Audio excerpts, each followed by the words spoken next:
દાહોદ જિલ્લાની દેવગઢ બારિયા અને ઝાલોદ નગરપાલિકામાં આજે પ્રમુખ અને ઉપપ્રમુખની ચૂંટણી યોજાઈ હતી। બંને નગરપાલિકાઓમાં ભાજપના મેન્ડેટ મુજબના ઉમેદવારો બિનહરીફ ચૂંટાયા છે।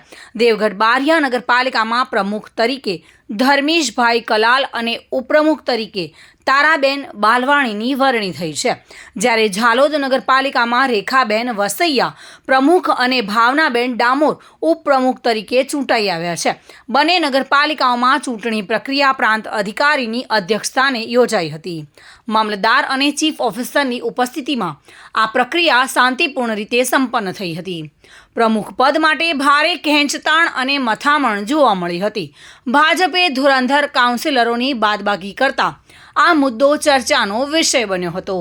નારાજ કાઉન્સિલરોએ છેવટે પક્ષના મેન્ડેટ સામે નમતું જોખ્યું હતું અને નવનિયુક્ત પ્રમુખ અને ઉપપ્રમુખને કાર્યકર્તાઓએ ફૂલહાર પહેરાવી શુભેચ્છાઓ પાઠવી હતી। બંને નગરપાલિકાઓમાં ભાજપના કાર્યકર્તાઓમાં ખુશીનો માહોલ જોવા મળ્યો હતો।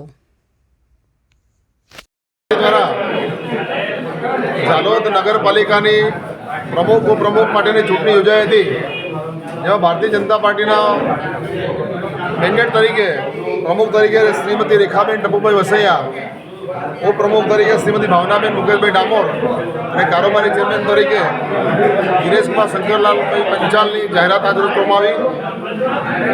મેન્ડેટ જાહેર થતાં ઉમેદવારી પત્ર ભરવામાં આવ્યું અને અન્ય કોઈ ઉમેદવારી પત્ર ના ભરતા પ્રમુખ ઉપપ્રમુખ સૌ બિનહરીફ વિજેતા થયા છે, જે સૌને ભારતીય જનતા પાર્ટી વતી અભિનંદન પાઠવ્યું છે।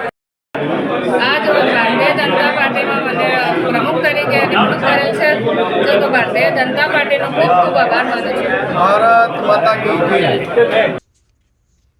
કિશોર ડબગર સાથે bureau report, today Gujarati news. દર્શક મિત્રો, ટુડે ગુજરાતી ન્યૂઝનું આ જાગૃતિ અભિયાન સિસ્ટમમાં બદલાવ લાવવાનો એક પ્રયાસ છે। જો આ પ્રયાસ આપને ગમ્યો હોય તો ચેનલને લાઇક, શેર અને સબસ્ક્રાઇબર કરવાનું ભૂલતા નહીં।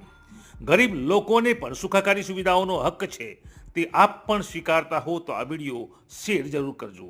ફરી મળીશું, ત્યાં સુધી જાગૃત રહો અને સક્રિય રહો।